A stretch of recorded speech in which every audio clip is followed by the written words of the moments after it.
Hi, welcome to the video. Today I will be discussing arguments made by this guy. He is part of the Trinity radio group, and this video was on the Capturing Christianity channel, so you can check it out. His name is Johnathan, and I will be addressing this video to him. Hi Johnathan. I was watching this video where you were discussing 3 things that atheists get wrong about theology. Now, after reviewing your arguments, it seems your main contention is that atheists, in general, don't concern themselves with theology because they care about evidence. I totally agree, and I will give my responses to each of your 3 claims to show why this is the case. The first thing that you would like atheists to do differently is taking theology seriously. I do agree that we should understand the core beliefs of a religion so as to not strawman it, but that is just a given. I generally do not think that we should be engaging with theological arguments directly, although I did discuss original sin in a previous video. There is a more important question in regards to Adam and Eve, for example, and that is there any reason to believe the story is true? The answer is no. Is there any supporting evidence to suggest that it is true? The answer is there is none. So why believe it to be true or even partially true? It is important to know what believers believe, but a more important topic is why they believe.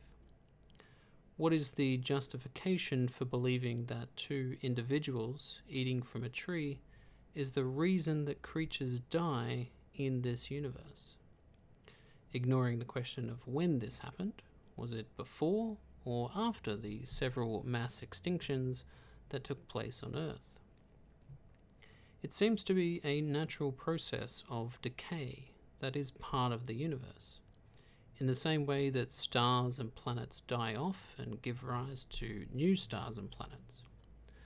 So if it is a part of nature, there is no reason to make up a story to attempt to explain something that does not require an explanation.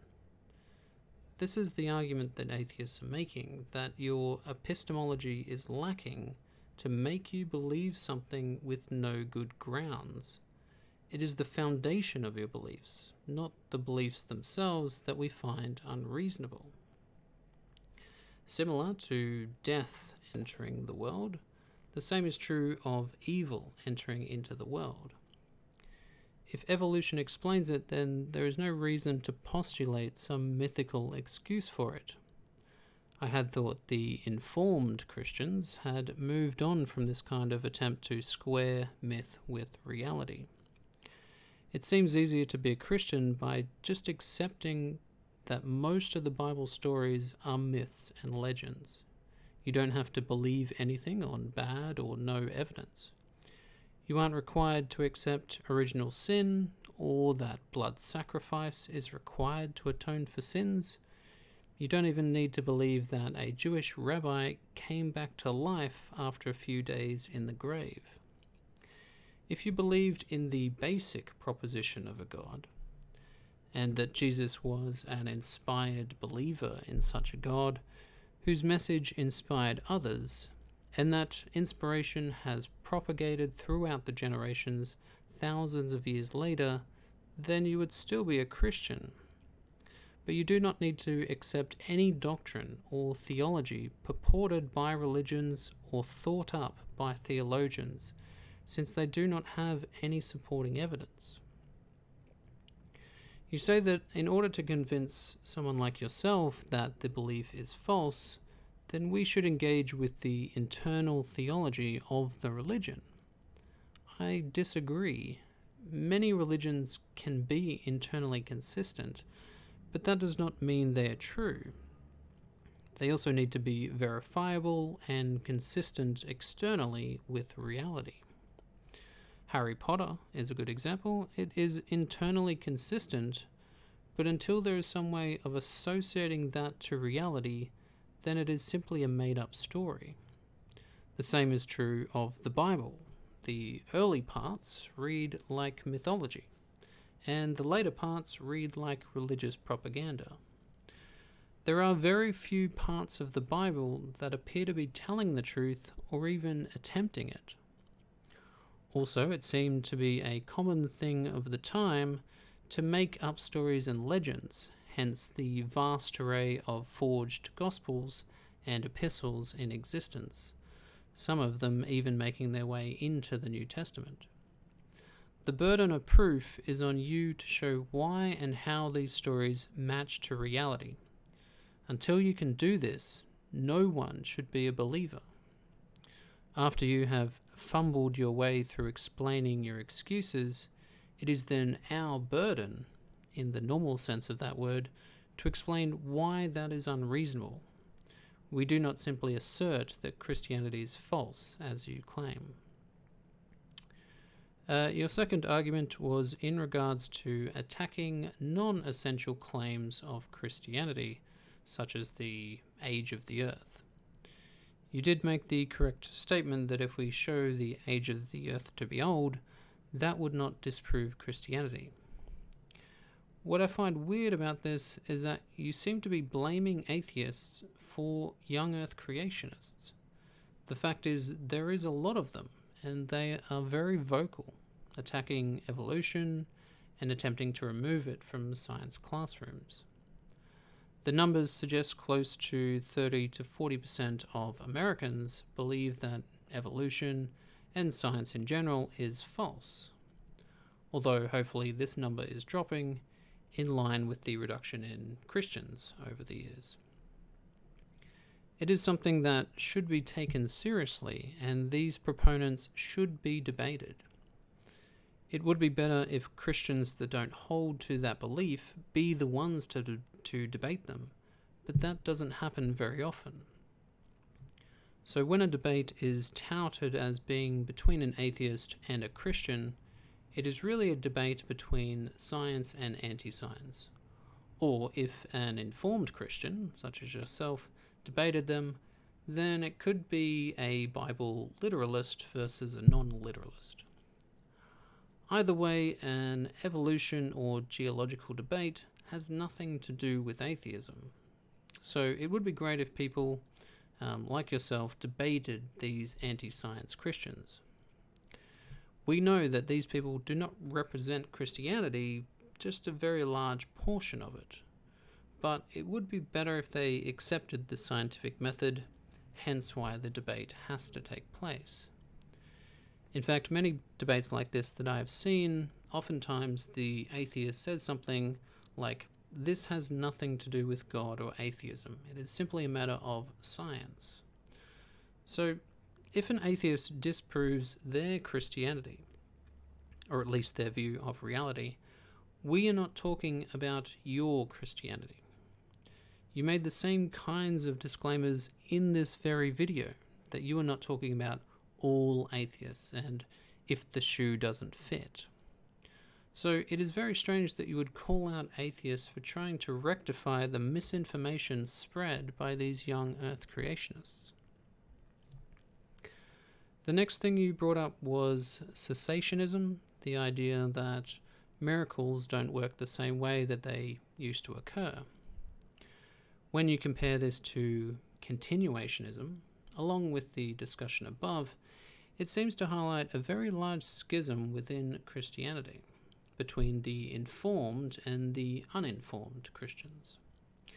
The uninformed believe in a literal perspective, as well as all manner of spiritual gifts happening on a daily basis.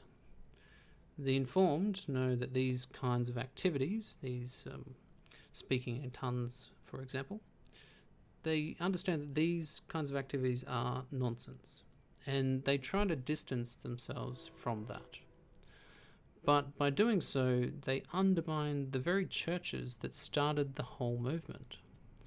Knowing that Paul was head of a church that was rife with these activities, it would be unthinkable to consider that the early Christians were at best uninformed Christians, or at worst, charlatans like they are today. So the ad hoc reasoning comes in to explain it away. That miracles back then did happen, but they no longer happen and stopped working at an unknown time. The third and most obvious option is that these activities, such as speaking in tongues, laying on hands, and prophesying, never worked. It is the simplest explanation. It does not rely on any ad hoc assertions, and all the evidence supports it. The third thing that atheists get wrong is a very strange point, and I did touch on that earlier when it comes to discussions about internal consistency. Your claim seems to be that atheists care about evidence and theologians care about ideas regardless of evidence. This, I guess, I would have to agree to. It is stunning to hear you say that atheists that care about evidence and whether a claim is true is something that they are doing wrong.